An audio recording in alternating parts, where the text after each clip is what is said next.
everybody calls Han Solo a bitch. Bring him on. I prefer a straight fight to all this sneaking around. I don't know where you get your delusions, laser brain. Oh, come on, bro. It's the wars.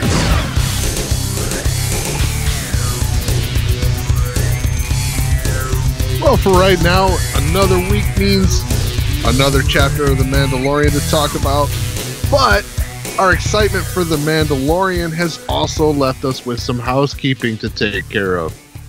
This is The Wars and More. I'm Joe, and of course with me is my good buddy Doug. Hey Doug, how you doing this week? Doing pretty good, Joe. How are you doing? I'm doing fantastic, dude. I can't wait till later when we get to talk about this third chapter of The Mandalorian. I know it.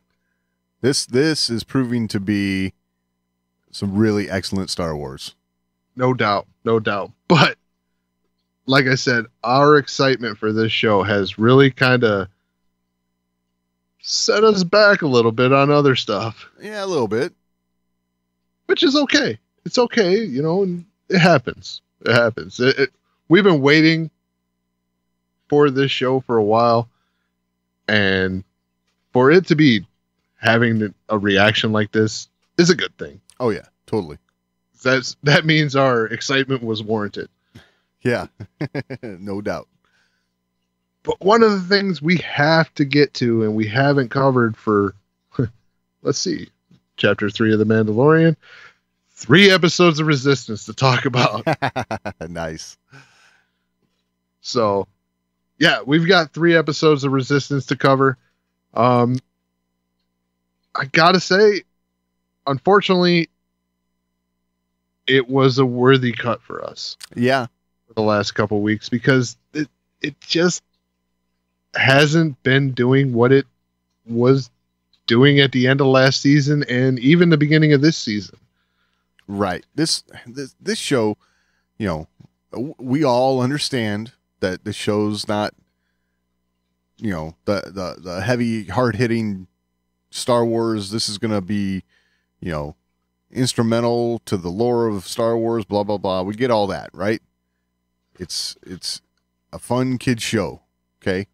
Agreed, but when you sprinkle in, and not only just sprinkle in, but you inject that lore, that gravity to the show, and then you pull the rug out from underneath that's you're gonna garner a reaction. Yeah, that's exactly what I was about to say too, is that even though it is this kids style show, when this show is hitting on all cylinders for this show,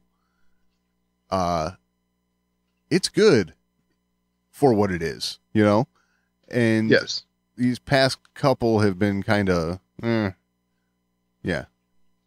not quite there. Well, you look at the first season and you look at when we were talking about this show hitting on all cylinders at that time, it was when you got tons of starships, the racing thing. Right. Yes. Some of the adventures with Poe that Kaz had. Yep. Where you had some, crazy ship to ship combat. Yep.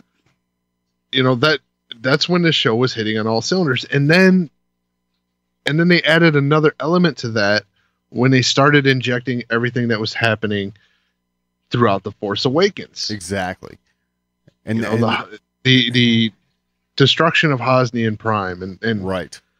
And all that was injected into the show, and you got that real Star Wars emotion and feel, like all that, like I said, was injected into the show. And like I said, that's been swept away. Right. The show started to have a little weight to it, which was good as far as I'm concerned. And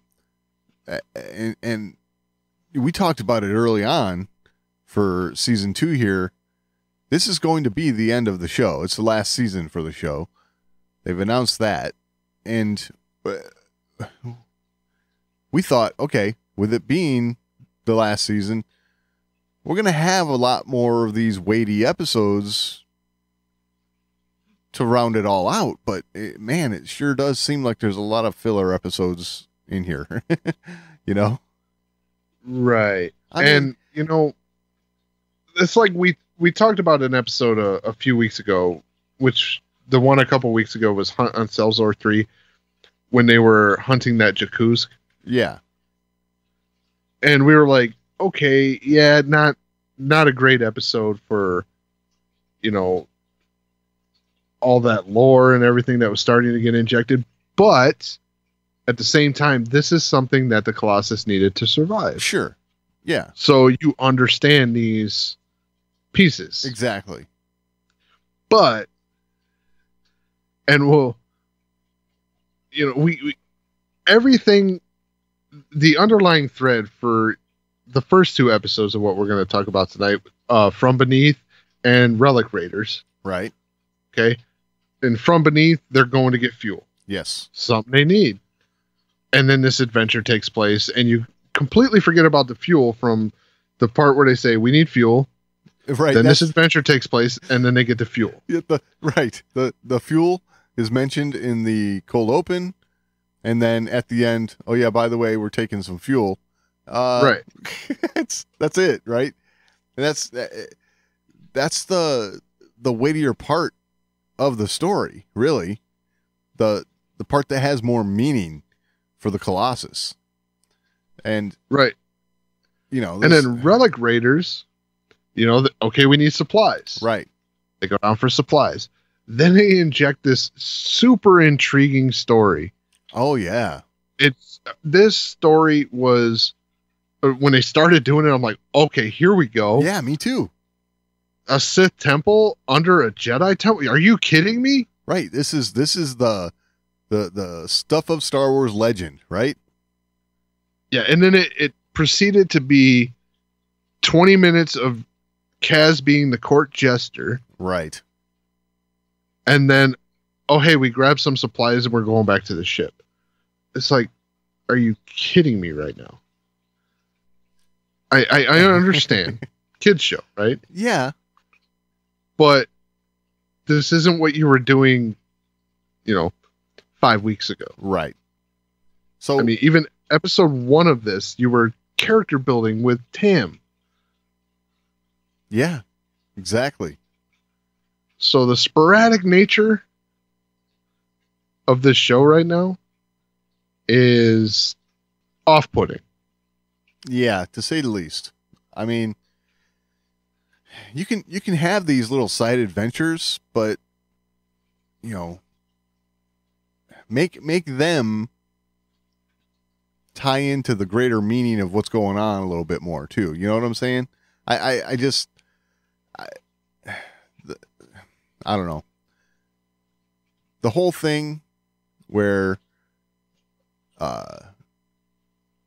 they're trying to search out these Sith relics for obviously Kylo Ren. That could have been taken somewhere really cool, and it wasn't. And I don't know. I just feel like, you know, granted, Kaz is not a big believer. I shouldn't say believer, but he's not well versed in what goes on with the Force, right? He even says as much. But it's something that you would think he's got to acknowledge a little bit. You know, he's in this temple. I mean, I haven't heard stories, right? Exactly. Legends, tales. He flew for the Republic, right? I mean, he was a Republic pilot prior to coming to the Colossus. You know? And the founding members right. of the New Republic were a Jedi Master, Jedi Knight, right? Soon to be Master because he starts a temple, right? But Jedi Knight Luke Skywalker and his Force-sensitive sister, Leia Organa. Right. Who he has basically been working for since he's been in the Colossus. So, you know, it bugs me a little bit that he's so cavalier about, you know, Cavalier and the Force. ignorant. Yeah, exactly. So yeah, it's, and you go into this temple, you go through all this stuff, and what you get is a little better. It's an energy source. Right. They refer to it as an energy source that turns out to be a little better than a one-time use grenade. Right. Which, you know, that was the part about that bugged me too. Right. So this relic has been spent. Okay. But it's still a relic. Yeah. Right. I mean, there was like some glyphs on it and stuff like I don't know. Maybe there's something else to be gleaned from it, even though it's been used up. But yeah, and you're trying to keep it from Kylo Ren. Instead, we just chuck it over our shoulder like it's a lightsaber we don't want. You know. Yeah, there's nothing Kylo Ren can get out of this now. We Right. use the energy. Yeah. Are you kidding me? Like, I understand you may not know this, but he's literally got the helmet of his dead grandfather. Right. Like, he's gonna still want that thing. Exactly. So, I don't know. It's things like that bug me a little bit. It's, I don't know. And, you know, going back to the prior episode, right? The fuel one. Mm-hmm. It turns into this like family squabble over, you know, the one who kind of like leaves the family business to go off and do their own thing, which, you know, we find out is aspiring to be A cantina singer? Cantina singer. Right. Which, you know, all that's well and good, but it's all like, you know, to getting lost in the minutia of like, you know, unimportant stuff as far as I'm concerned. You know, this and the you know, It seems unimportant in the plot of that episode. right, yeah. Which means, damn. Exactly. You know, because, yes, the plot of that episode is you got to go down to fix the drill, but there's dragons, right? There's this legend of these dragons, and the people who have been there on this planet don't believe in the dragons anymore. But the one who shows back up, you know, is right all along from a legend they were told when they were kids. I you know, I don't know. Which could be fine because, I mean, Star Wars has always been more fantasy than it is sci-fi. Yeah. Or anything like that. So, cool. But where's the connection to the rest of the series? Exactly. You know, you tease this linear story. You tease this everything has meaning. Right. There should be more, I don't know, focus on their objective, the reason why they're there.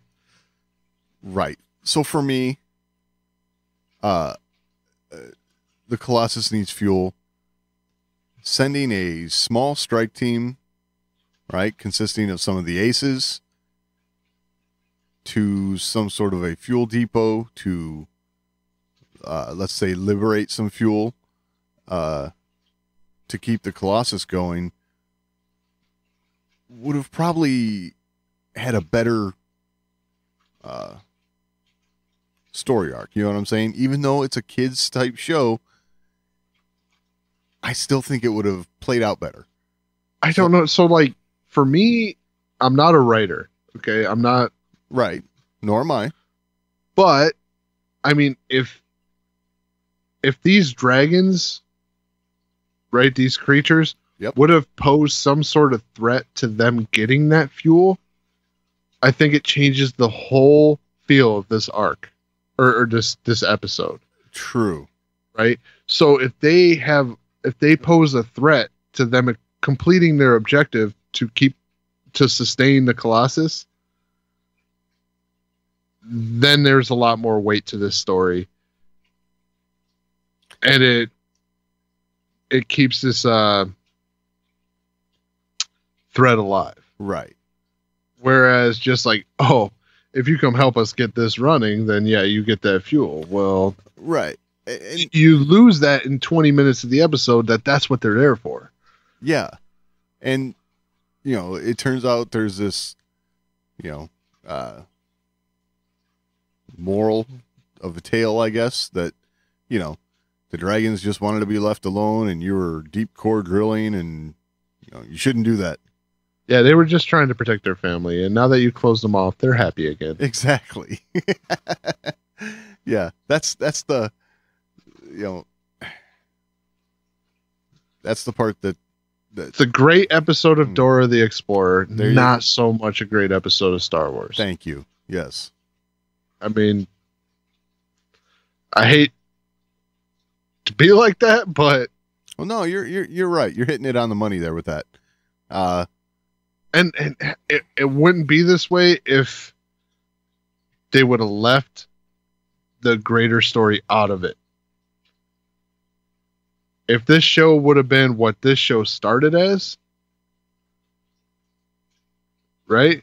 Oh, yeah, Okay, yeah. So they injected this tiny little bit of the story. Right. And from there we have the whimsical adventures of Kaz. Exactly. And that's all it was. Yep. He just aspired to be an ace, racing the ship, and that was it. Yeah, cool. Totally cool. Yeah, probably would still be saying, wow, I enjoyed this episode. Right. Didn't have anything to do with the greater stuff, but hey, it was still cool. It's what it is. This is what we expected. Exactly. But then they had to go and play with that. Right. Once you tie it in a little bit, okay, now you're there. You gotta kind of, you have to satisfy that I don't even know what you call it, but there's that itch from us now as viewers to get that out of this show now. And we haven't in at least these couple episodes. Right. Now, the third episode of what we're talking about here, Rendezvous Point, Yes. we start to get back on track, Right. which is great. Yep. Which is great. There was still something that felt a little off. Right.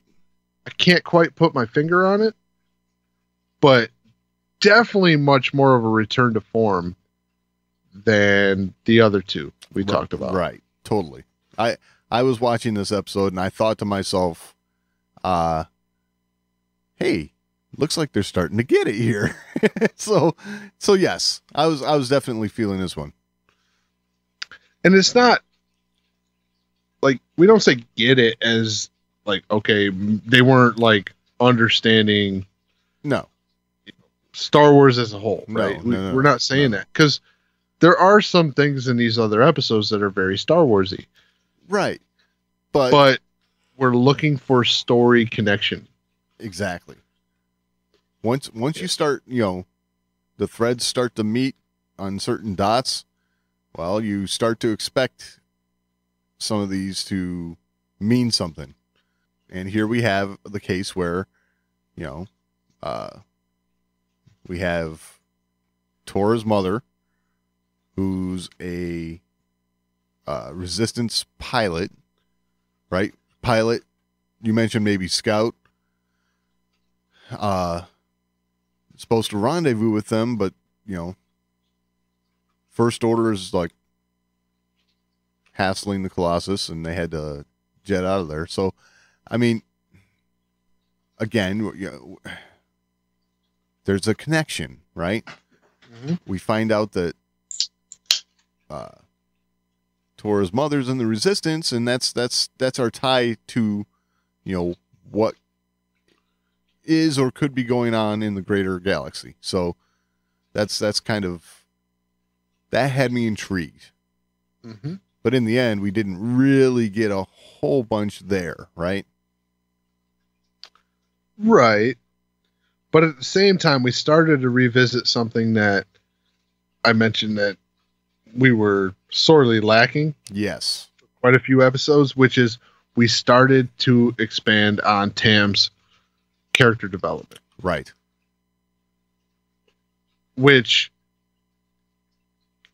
was kind of hurt a little bit by that gap because it seemed like you had to reiterate everything again. Yeah, agreed.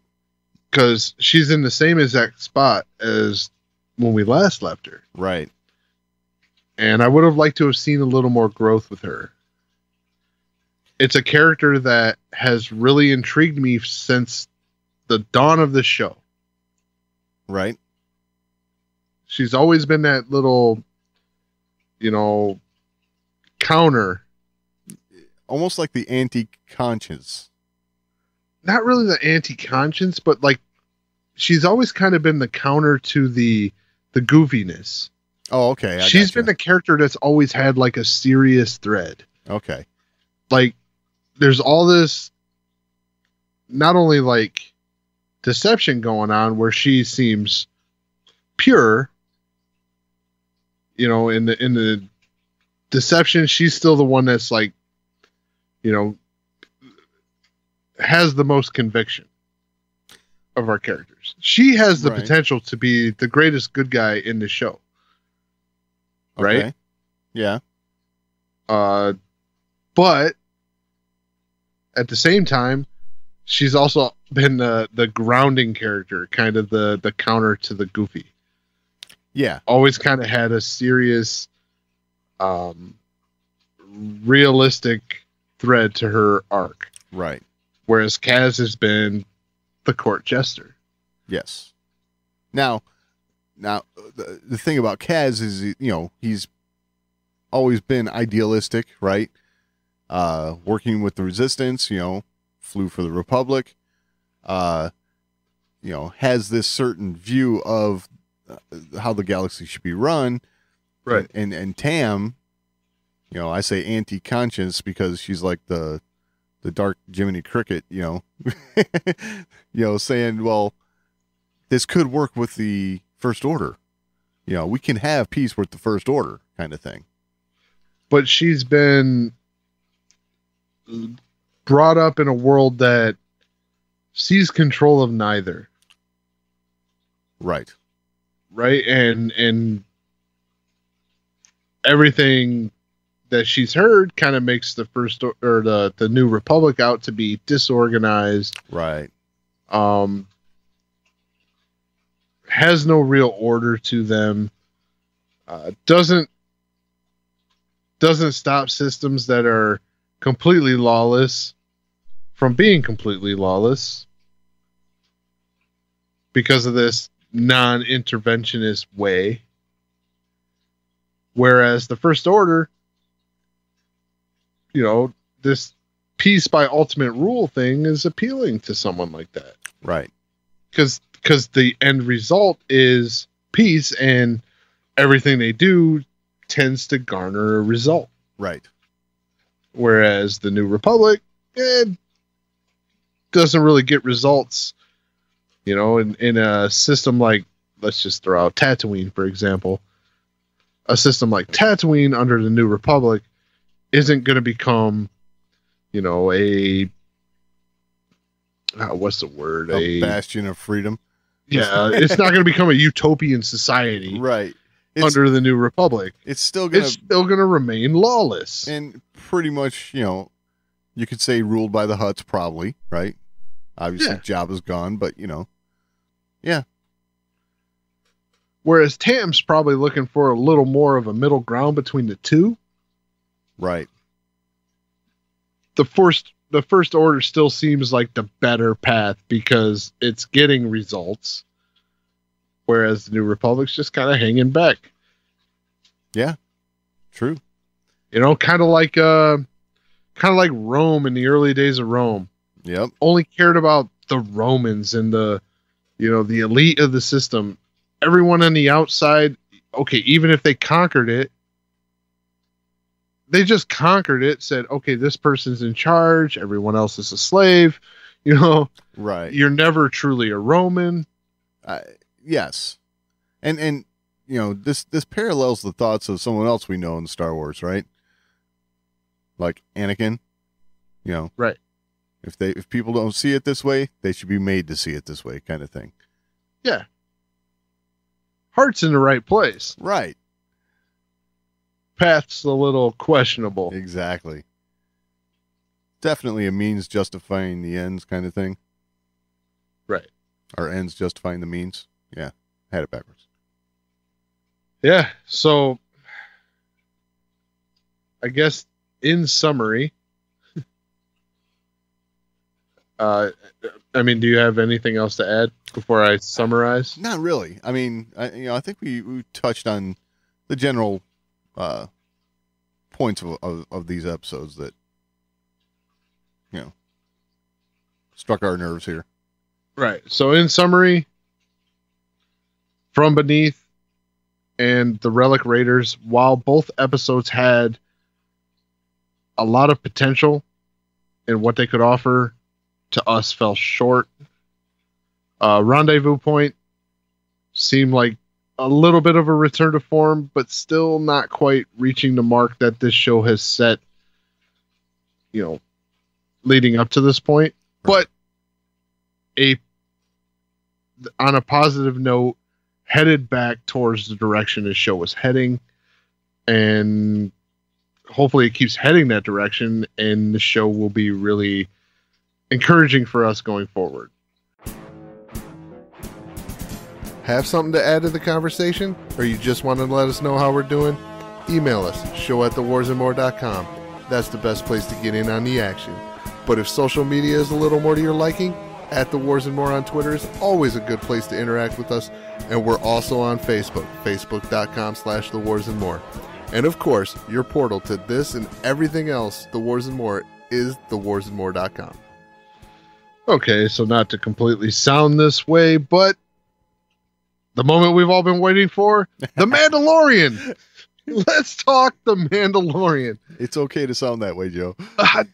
I know, but it's just so weird to not really dismiss other Star Wars, but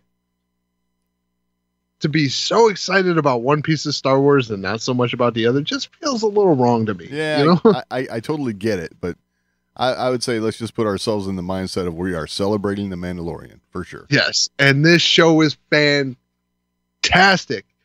And I gotta say at the top, this episode, 1, is the best episode of the series we've seen so far, and that's saying a lot. Because this show has been pretty awesome from the get, at least as far as tickling our Star Wars senses, right? Absolutely. It's done a good job of doing that. The aliens, the environments, everything, it tickles those Star Wars senses. Yeah, for sure. Right? But this episode ends up taking a piece of Star Wars that has been kind of a cult following, in the Clone Wars. Yep. And tickling those senses and just absolutely knocking it out of the park. Totally, for sure. But I gotta say, before we get into the episode, the director of this episode, Deborah Chow. Yes. First off, yeah, for sure. We talked about her announcement for Obi-Wan Kenobi. Yep. And we went looking through the stuff, the list of stuff that she's done. And we're like, oh, that's good. That's good. That's good. Right. But we were like, we don't really have Star Wars reference for her, right? Exactly. It's something we do as Star Wars fans. What's your Star Wars cred? Right. Well, question her Star Wars cred no longer. Exactly. She's earned it right here. This episode is fantastic. Fantastically written, fantastically directed, fantastic acting. Yeah. Nothing wrong in this entire episode. Exactly. I mean, and this just gets me excited for what Deborah Chow is going to bring to the Obi-Wan Kenobi series. Because if this is her Star Wars mind, oh my, we're in for a treat. Yeah. So, question Star Wars cred no longer. You have it. All hail. I had to say that I'm excited. It was the second her name popped up on the screen at the end. It was the first thing that stuck in my mind to talk about. Right. Got done with the episode. It was like directed by Deborah Chow. I was like, holy crap, she's doing Obi-Wan. Yeah, I know it. Whoa. We're all excited for Obi-Wan in the first place, right? And to know that it's in this good of hands, oh my gosh, yes. That's something to look forward to even more now. Oh yeah. Thoroughly impressed. Yeah, absolutely. So I couldn't go without bringing that up first, because like I said, at the end of the episode, like everything that happened, all the greatness, it got to that and I was like, holy crap, here we go. Obi-Wan's going to be fantastic. Right. Not even, no qualms about it. It's going to be great. Exactly. But let's get into this episode. Let's kind of break it down a little bit. So the question was asked to me when Crystal Ann watched this episode. Like, he's not really going to take that child to turn in the bounty, is he? I was like, oh yeah. Oh yeah. Like, he's a bounty hunter, right? Right. While he's caring for this child along the way, he's protecting his bounty, right? Yeah, exactly. That's ultimately what he's looking for, right? I saw nothing different along the way. Right. Along the way, getting to this point, I saw nothing different than him protecting his bounty. His reward at the end. Right. But along the way, we see a little glimpses of a change of heart. Like, he started to care, right? Well, yeah, and the first piece that we actually get to witness on screen is him asking the client, what are you going to do with it? Right. Yep. And very uncharacteristic of a bounty. And it's funny. I said it, right? Because that's what he kept saying. He kept calling the baby it, and that evolves over the episode to the kid, right? Yes. So I thought that was kind of cool too, just to see that little progression in how he thinks of this child. So totally interesting there. That was cool. Yeah, totally. You see an evolution from just a mark, right, to a living, breathing being. Yeah, absolutely. Because I almost imagine as a bounty hunter, you can't look at what you're tasked to do as that mark is a living, breathing being. You can't look at it that way. Right. It's just a job, right? It's just a job. It's a means to an end. Totally. But you see that development from it to the kid. It goes from just a thing to a living, breathing being. Right. And I think that's, we'll get into this later, but I think that ends up having a lot to do with the culture of a Mandalorian. Right. While they're warriors, yeah, we'll get into that. But he gets his payment, right? Yep. Goes on to get this armor forged. Right. And we get more glimpses of this flashback sequence that we were talking about. Right. And we were very reluctant to talk about it being the, Clone Wars era last time, because what we saw in the trailer with that battle droid, the super battle droid, we were like, oh, we didn't see that in the episode. Maybe it's not that. Maybe they changed something. Yeah. No. There it is. We're just going to get pieces along the way. Right. So I'm assuming each time we end up in a situation like this where they're forging a piece of armor or doing something in this, what did they call it? What did he refer to it as? The covert. The culvert? Yeah. Covert. When they're doing something in this, we'll get more pieces to that puzzle. Right. And yeah, I dig that for one. But for another, this episode did confirm that it was, in fact, during the Clone Wars. Right. This purge didn't happen under the Empire. Hold on. We don't know that. We don't know that the purge itself is... We don't know that it's separate or not from the Clone Wars. Right. But we know the trauma that this character endured was during the Clone Wars. Yes. Yes, this is true. There could be different instances, that's for sure. But at the same time, the events of the Clone Wars end up being machinations of the Empire. Right, right. Because it was the Emperor all along that was pulling the strings. Right. Which, yeah, that we all know from, obviously the movies, but so it's what I during this sequence, right?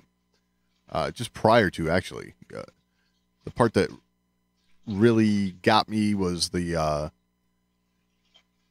how him bringing this much Beskar steel into the covert drew the attention of other Mandalorians in there, and how they showed their disdain for where he actually got it from, and actually comes to blows with another one.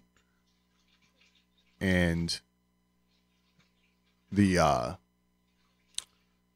say we'll call her the blacksmith Mandalorian kind of quashes that, talks about his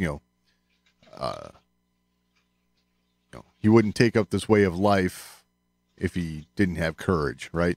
So exactly. And it seems as though they have a mantra as a group, right? This is the way. So yeah, I like that. Yeah, so do I, actually. I like that. It's so I'm gonna do this again because I've been also indulging of late in Roman stuff. Sure. Okay, and this is very gladiatorial. Very gladiatorial brotherhood kind of thing. This whole chant, like, this is the way. Right. I've seen this a lot in these Roman documentaries and stuff I've been indulging of late. And it was like, wow, that was that paralleled. Right. And it shows this like brotherhood kind of, feeling. Yeah. Like you're living by some code. Yeah. A code. Yeah. Code. And I dug that. Like these two came to blows, like ready to kill each other. Right. And this one member of their group was able to say, look, this is this way, and this way. This is the way. And they all like relent. Yep. you're right. This is the way. So the methods of which he's been taking, while viewed unfavorably by some in the group, in the end they were able to realize that this is necessary. Right. Whether you agree with the leanings of whatever group he's working with or not, it was a means that he had to take in order to further the group. Yes. And because his elevation is the group's elevation. Right. His success is the group's success. Exactly. They are a tribe, a brotherhood, a faction. He even talks about reserving some of the best guard for the foundlings, right? Right. Such as the way. Yeah, exactly. So one little note that I picked up on and I loved from that sequence, when these two go to blows and they draw their knives on each other, it was clear.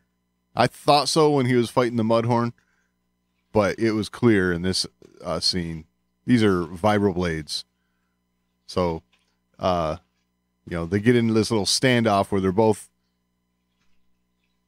an inch from stabbing each other, and the knives are held there, suspended in air, and they're just vibrating away. It's kind of cool. That's a callback from the old EU. And I love that they cherry picked that for stuff moving forward. No, cherry picking the old EU it's the way. Oh yeah. For the show. Oh yeah. Yeah, there's no doubt. I mean, if you had any doubt that the creators of this show, if you had any doubt of their fandom, yeah, it's quickly getting squashed. Oh yeah.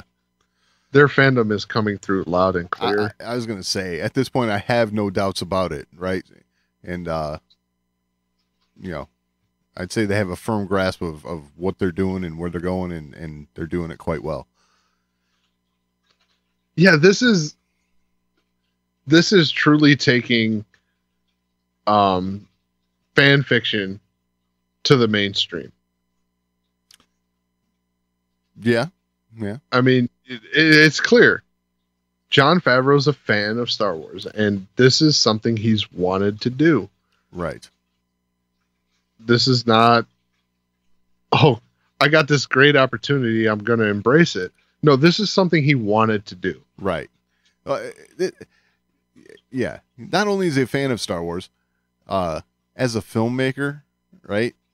He knows the feel, the look, the whole vibe of Star Wars, and is able to, put it all out there for us to pick up on all that. So that's the cool part. Well, not only that, but like who watches this might be unpopular a little bit, but who watches the original trilogy, right?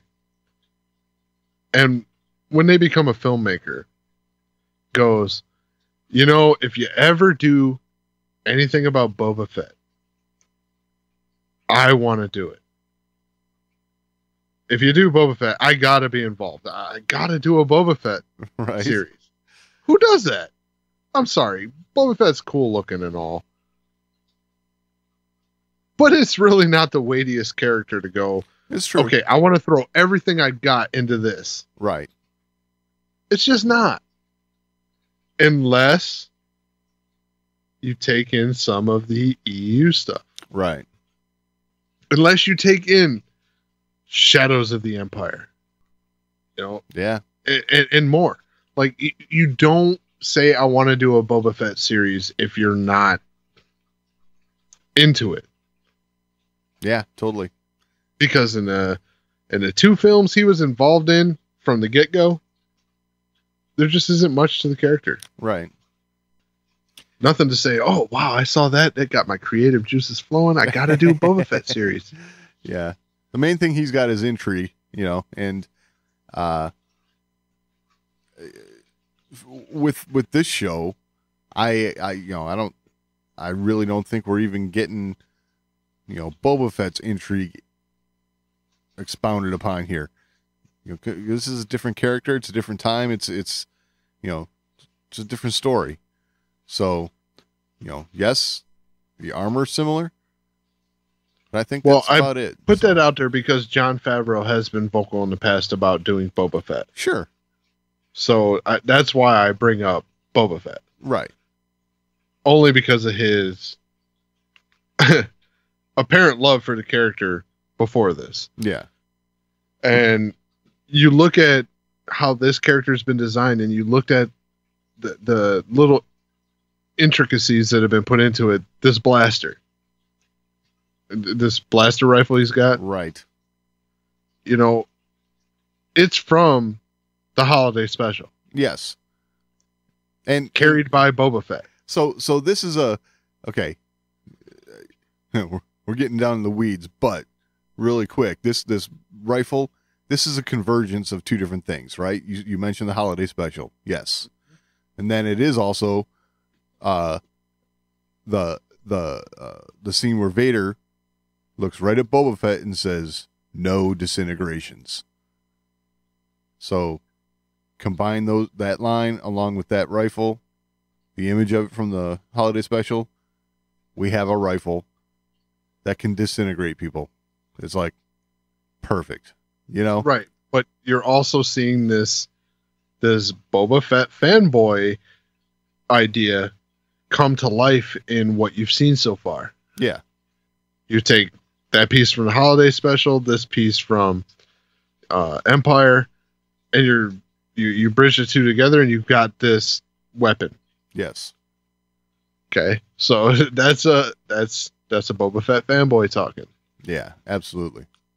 And it's talking in an absolutely masterful way, but it's obvious that's where that inspiration's coming from. Yeah, totally.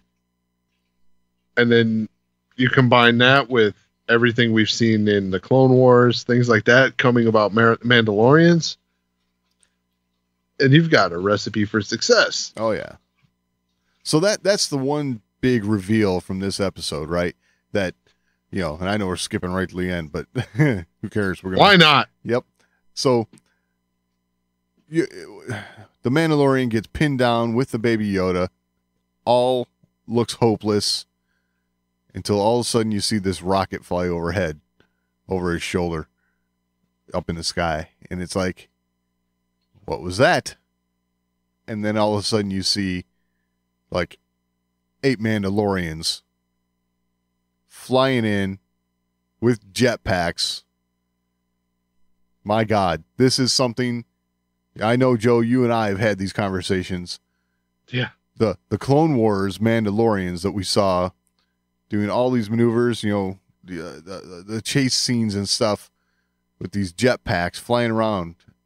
Oh my gosh, if we could ever have this in live action, this would be phenomenal. Well, guess what? Here it is. I gotta say, this whole scene where the Mandalorian carrying the baby Yoda after liberating the baby Yoda from almost certain death because they're going to extract whatever material they need out of it, right? For what purpose we don't know, but right. He's gonna make off with the baby Yoda and gets surrounded by all the other bounty hunters whose fobs started going off once he's exfiltrated the kid, and it was, God, that scene was worthy of any movie, right? I mean, it just looked fabulous. It was a huge fight. And then when the Mandalorians came in,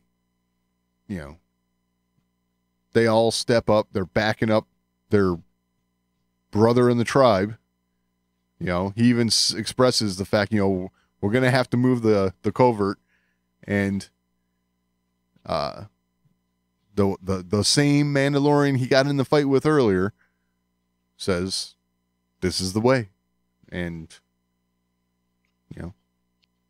they basically come in and save the day. It was amazing to watch. But to be honest, with the conversation they had before they came to blows, this coward, does work for the Empire. Right. So him standing up against this job that he had to do already was in the interest of this character. Yeah. This Mandalorian heavy trooper, right? It was already in his interest. He would rather have seen him stand up to them and fight them than to work for them. Oh, absolutely. Yes. So if he didn't have this guy's respect before that, he did after this fight. Right. So yeah, this is the way he would have rather seen him take before that prior interaction. Yeah, absolutely. This is the course he would rather be on. Right.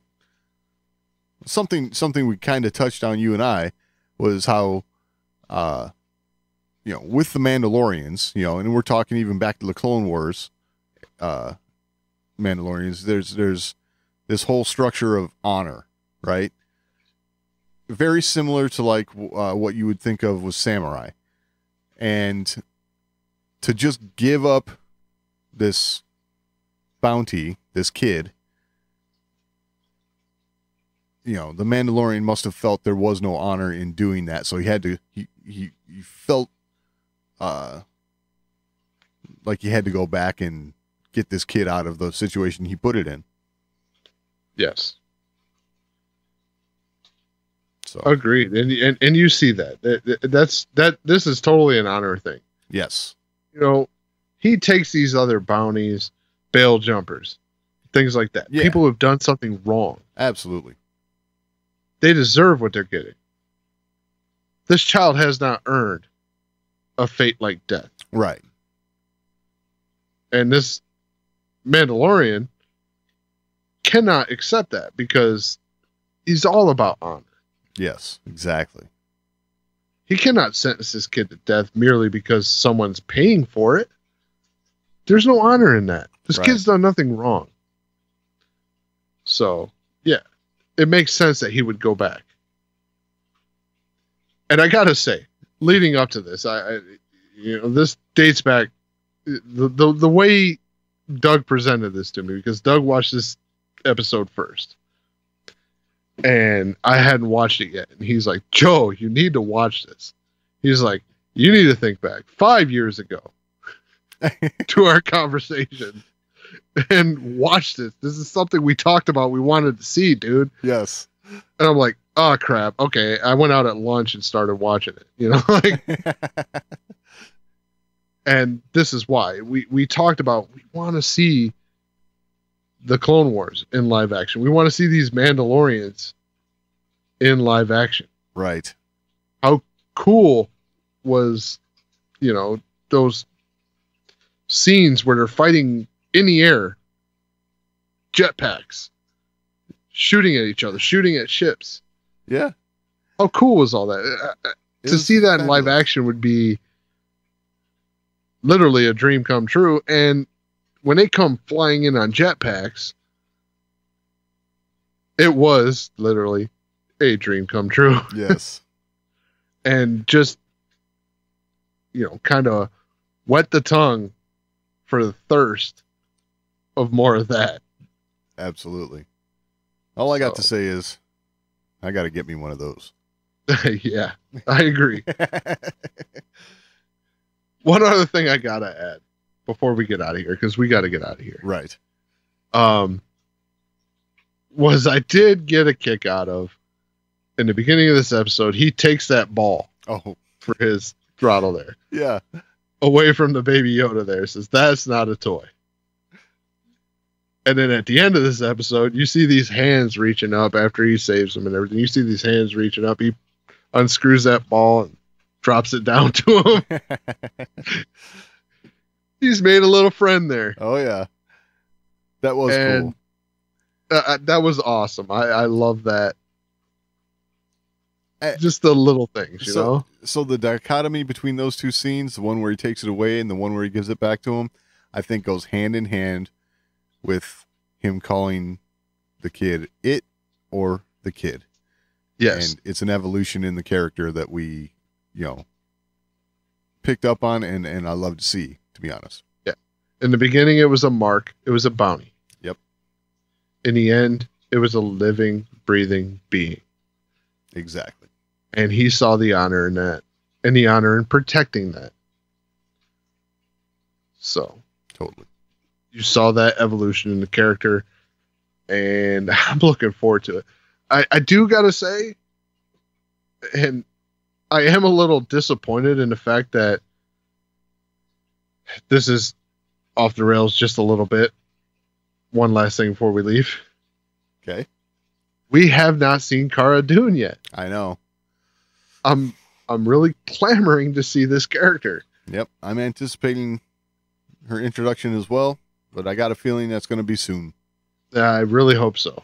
I really hope this isn't like, towards the end of the season. Oh yeah, now you get this character and but she'll be back next season. Oh no. No. I want her now. Like right. I want this character to show up now. So I really hope this character shows up soon. And yeah. Well, if you have anything to add, you can always get a hold of us. Email us, show@thewarsofmore.com. It's the best way to get a hold of us. We're also on social media. We're at The Wars of More on Twitter, facebook.com/thewarsofmore. And you can find all that and all the ways to find the show over at thewarsofmore.com. Any final thoughts this week, Doug? No, I think that about covers it. All right. We'll talk next week.